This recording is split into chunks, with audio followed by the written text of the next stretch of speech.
Chapitre 1. Un an auparavant. Sur la barge de bataille, le Reaper's Seat. Mortarion arpentait les coursives, et les membres d'équipage s'empressaient de s'écarter de son passage, comme des oiseaux fuyant à l'approche d'une tempête. Il venait tout juste de revenir à bord du vaisseau, et quitter le hangar d'atterrissage pour regagner ses quartiers. Il avait fait un détour par la passerelle pour donner des instructions sèches au commandant de bord, et le Reaper's Seat se dirigeait vers les nouvelles coordonnées, laissant le reste de la flotte de la Death Guard en arrière. À présent, le silence se répandait devant ses pas, et l'angoisse dérivait dans son sillage. Il était la colère froide, la promesse de mort qui s'immisçait dans la pénombre des coursives voûtées de son vaisseau amiral. Même ses fils n'osaient l'approcher. Ils voyaient tous l'orage qui grondait sur son front blafard, et lui accordaient la solitude que sa furie exigeait. Tous, sauf Calastiphone. Il avait suivi Mortarion quand ce dernier avait quitté la passerelle. Le primarque avait conscience de sa proximité, à 2 pas derrière lui. Typhon respectait le courroux de Mortarion, mais il s'obstinait à imposer sa présence.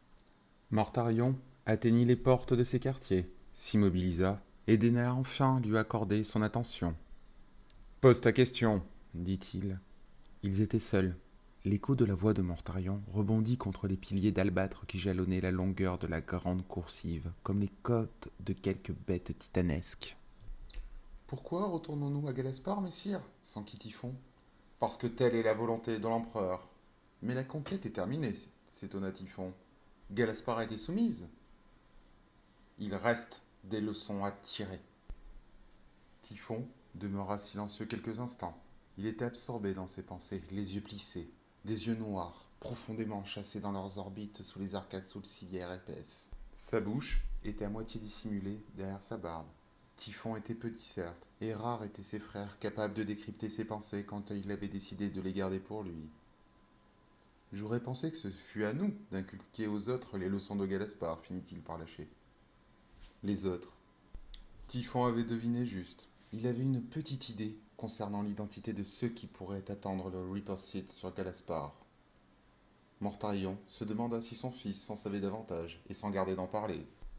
Il réfléchit à ce qu'il pouvait révéler à Typhon, quand bien même, en fin de compte, il ne lui dirait rien. Il ne parlerait pas de son entretien avec son père à bord du Bucéphélus. Il n'avait jamais été à l'aise à bord de la barge de bataille de son père. Le vaisseau doré était un colosse de gloire incarné. C'était une œuvre sublime, combinant puissance martiale et génie artisanal. Arpenter ces coursives majestueuses revenait à s'immerger dans la manifestation la plus absolue de la force et de l'art.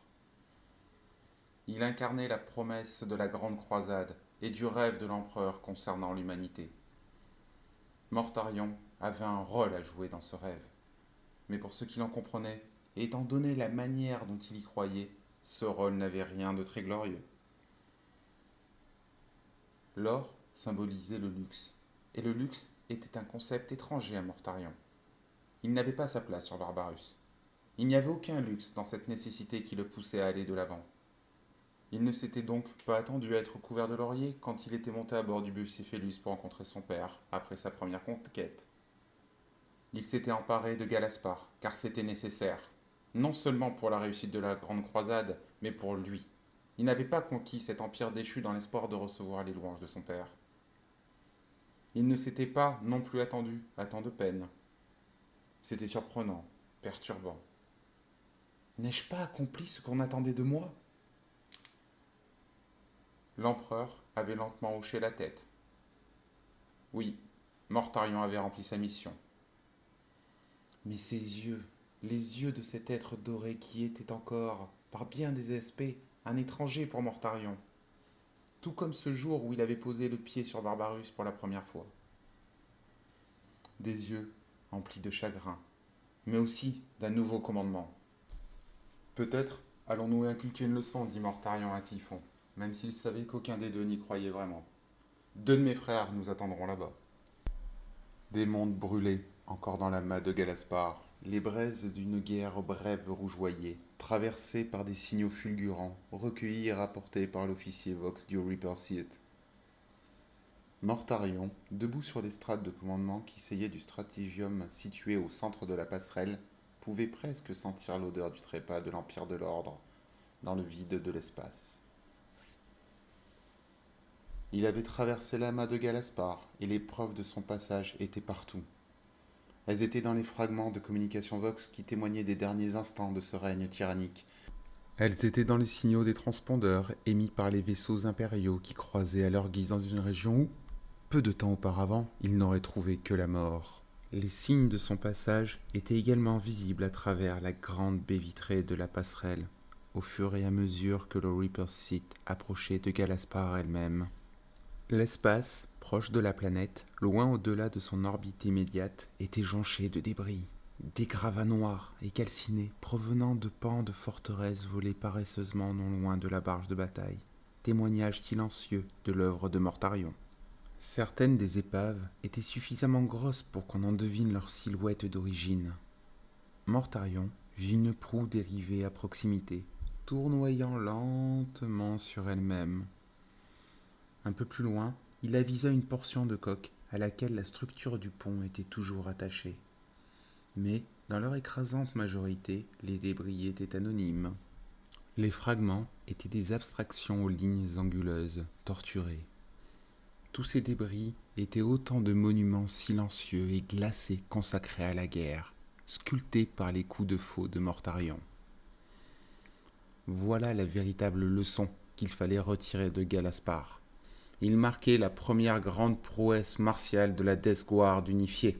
C'est moi qui ai accompli cela, et j'ai eu raison de le faire. L'épreuve de notre périple, commenta Typhon, qui se tenait un peu en arrière dans le stratégium. L'épreuve de notre succès, corrigea Mortarion. La perfection esthétique de sa stratégie ne lui procurait aucune fierté. Fulgrim, lui, aurait succombé à un tel élan de vanité. Mortarion s'enorgueillissait de pouvoir distinguer ce qui révélait de la nécessité avant de prosaïquement le concrétiser. Plus le Reaper's Seat approchait de Galaspar, plus le nombre de vaisseaux impériaux visibles ou signalant leur présence augmentait. « Tant de nouveaux arrivants, fit Typhon.